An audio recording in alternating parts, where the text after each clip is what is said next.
morning, friends. I thought today, before I start the mode shapes, we try to recapitulate what are we doing so far, or what we have done so far. If we try to recall, we started with definition of dynamic stability.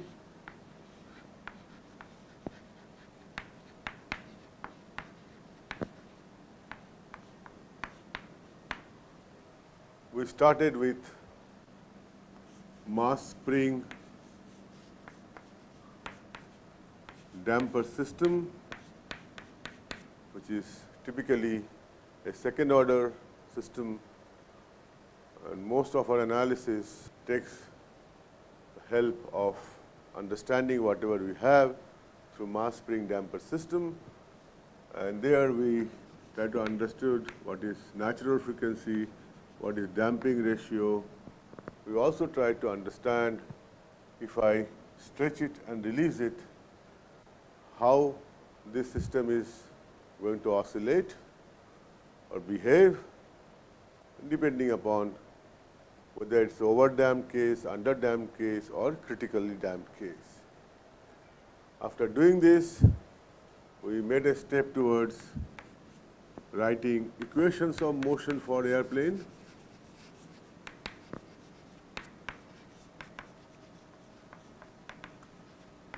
For airplane or aircraft, because here we know the equation was mx double dot plus cx dot plus kx equal to f of t,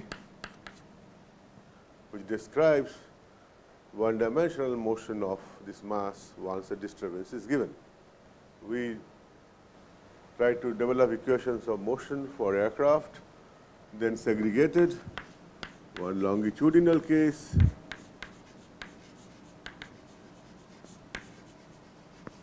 another lateral directional case,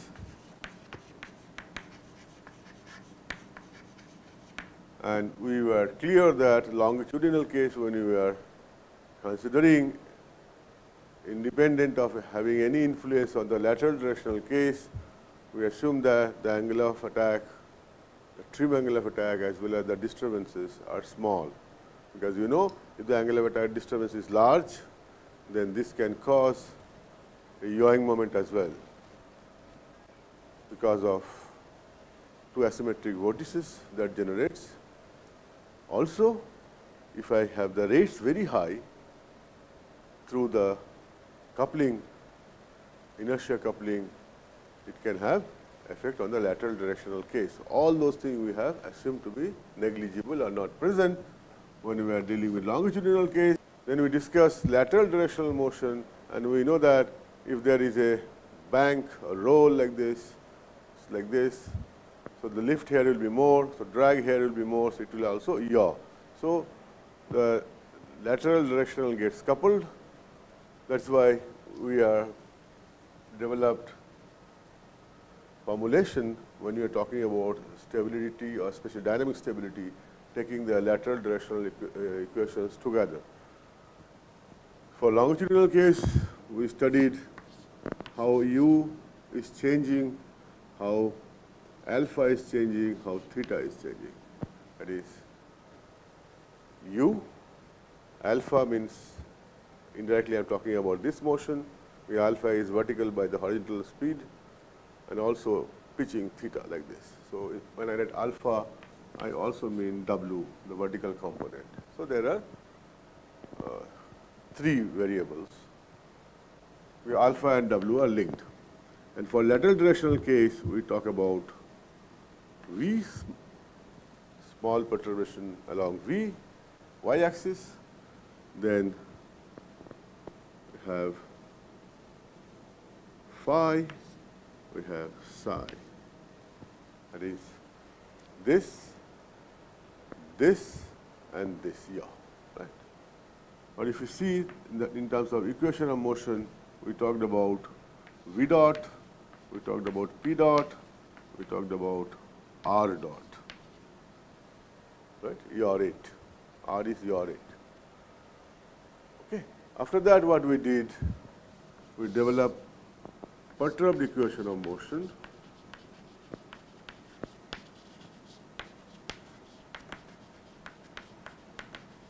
And defined dynamic or defined dimensional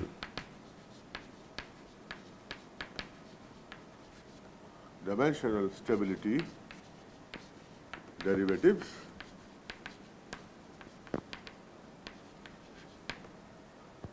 We try to understand the sign and magnitude of each derivative, and we realize that these dimensional derivatives have dimensional like non-dimensional derivatives. Then we also used stability axis system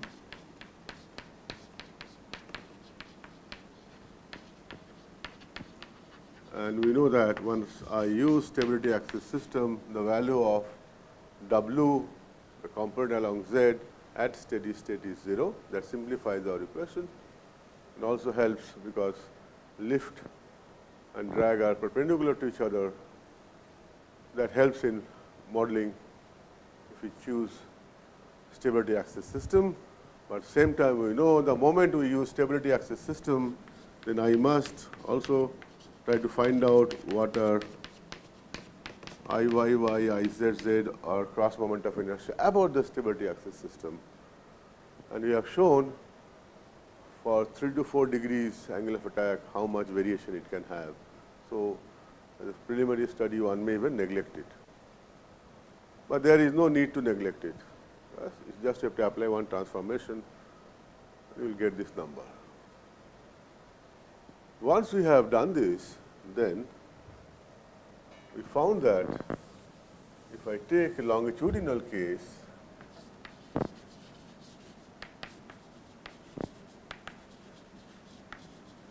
we get equation of the form AS4 plus BS cube plus CS square plus DS plus E equal to 0. And A, B, C, D, E, they have the expressions based on the stability derivatives, inertia properties. More important thing here is for most of the airplane we found this generates for longitudinal case two pairs of complex conjugate and one we identified as short period, another long period. This is also called phugoid mode. So if I try to display the roots in imaginary and real coordinate system, you'll find one root is here, one complex pair is here. So this is large negative, this belongs to short period, and this pair belongs to phugoid.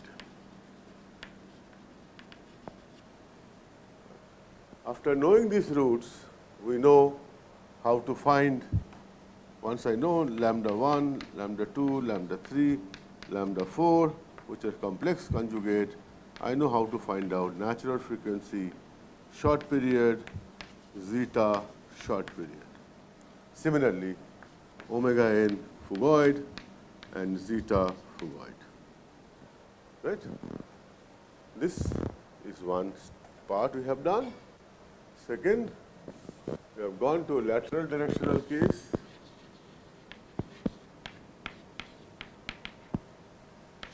There also we got equation of this form AS4 plus BS cube plus CS square plus DS plus E equal to 0. And interestingly, once we solve this equation numerically for most of the airplane, roots are typically like this: one real root, another real root. This is real part is very less negative or sometimes marginally positive. This is large negative,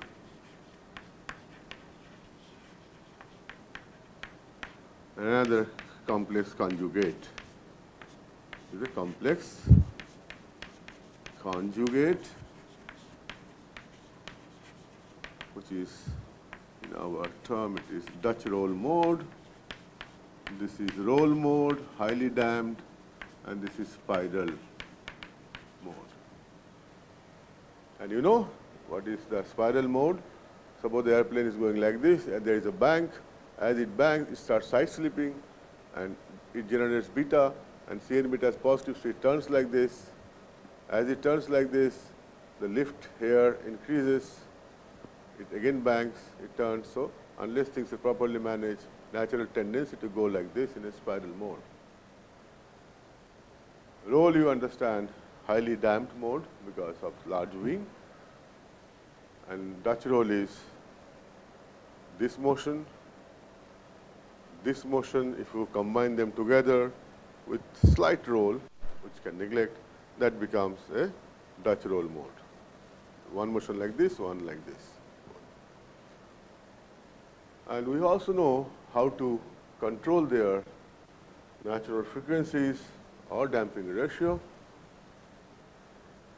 because as long as you know the roots, if it's a complex pair, you know how to find natural frequency and damping ratio. If it's a real, you talk in terms of time to half or time to double, right? The amplitude. Once you have done that, you realize for a designer, at the initial stage, he doesn't have the whole configuration ready for him. So if you ask him, you start using this equation, this chaotic equation, it will be very difficult. He doesn't have the numbers. So he said, let us do some approximation, and then we need, in longitudinal case, we did some approximation, short period approximation, and Fugard approximation. In short period approximation, he said perturbed U is 0, and for Fugard, perturbed alpha is 0. We have been again and again telling Fugard approximation is not very correct approximation. And from here, we got the expression for omega in short period, and zeta short period, omega in Fugard, and zeta Fugard. And we said they are approximate expressions. And we could quickly see from here that it is the m alpha that primarily decides the omega n, and for this it is the mq that decides zeta. As far as aerodynamic contribution is concerned, it is Cm alpha and Cmq. For Fugard, we have seen for a glider type without any engine and all, this is the short period goes inversely with Cl by Cd.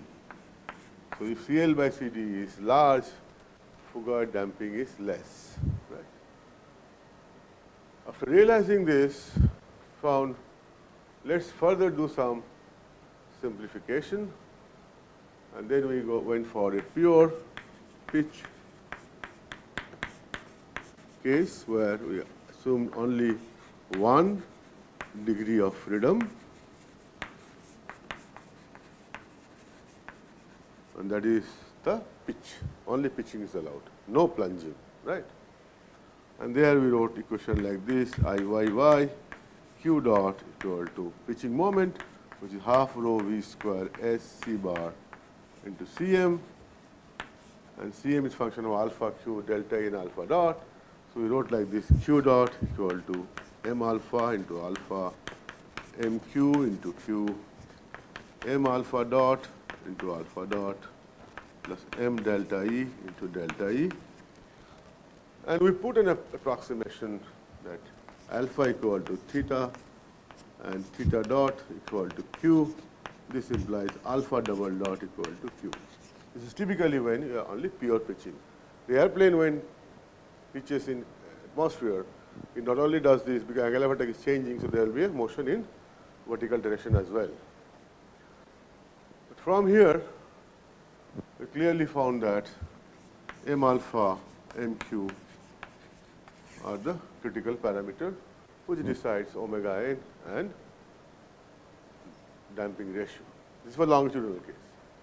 Similar, one study was carried out one lecture we dedicated towards approximation, 1D approximation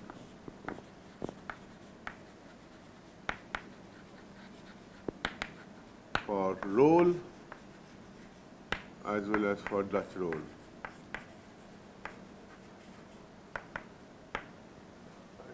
It was really not a Dutch roll. When I say 1D approximation, it is the yaw. It was wrong statement earlier I gave. Dutch roll will have yaw as well as this motion. Swaying motion will be there. But in yaw approximation one dimensional, we only assume only yaw is possible. And here we identified the parameter CLP or dimensional LP, roll damping parameter, which will decide the characteristic of bank buildup or rate buildup. And yaw, we identified Cn beta or n beta and Cnr or nr. So this is the stiffness part, non-dimensional and dimensional. This is the damping part, non-dimensional and dimensional. Okay. Once we have developed that background, now we made an attempt for understanding stability augmentation system, and there we talk about SAS, we talk about how to increase omega n. Let's say we're talking about longitudinal case, short period. If you want to increase omega n from the one-dimensional analysis or from the approximation we did, we knew that omega n is proportional to under root of minus m alpha, or so I have to tweak Cm alpha, right? And what we did, we said this is the aircraft. I tap alpha and multiply with some gain, and then deflect delta E is equal to k alpha. And that way we enhance, or we can change the value of Cm alpha appropriately to get the omega n.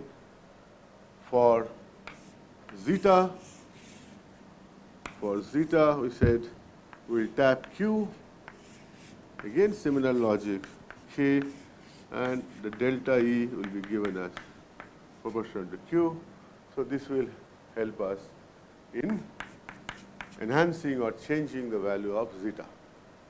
Similar thing we did for lateral directional case. For lateral directional case, we realize if I want to change the Dutch roll frequency of the airplane, it is directly proportional to n beta or Cn beta. So if I want to increase or change omega n Dutch roll, I have to change Cn beta, and for that the logic was very simple. The aircraft, you tap the beta, multiply it with k, and give delta R equal to k beta. So that will enhance locally the value of Cn beta or the indirectly natural frequency Dutch roll in an approximate sense, right?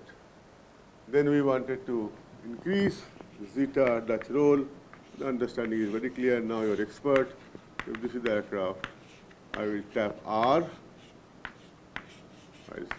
K, and this will go delta R equal to KR.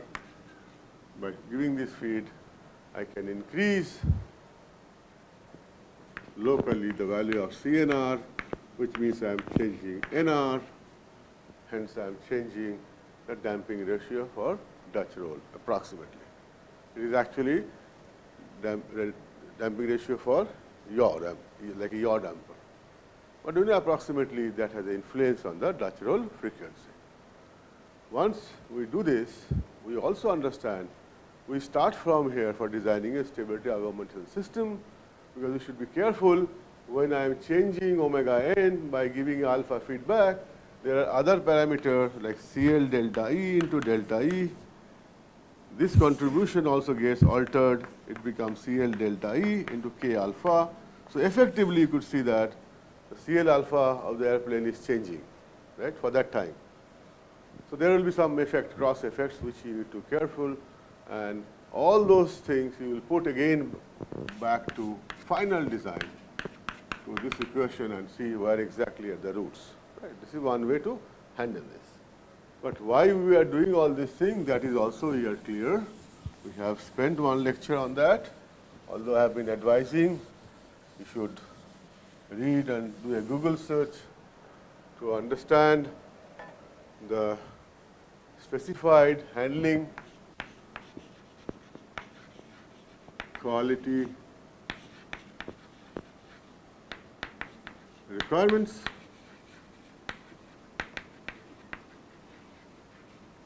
And what is most interesting is those requirements are postulated using zeta omega n or zeta omega n together, or time to half or time to double.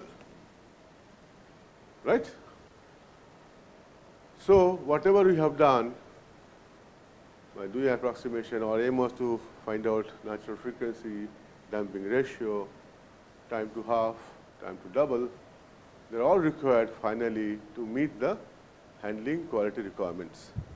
In handling quality requirements, we have seen that there are various stages. One is class, then category, what are the flight phases, class is what is the basic type of airplane, category, what are the flight phases, handling qualities, what you want, level 1, level 2, level 3.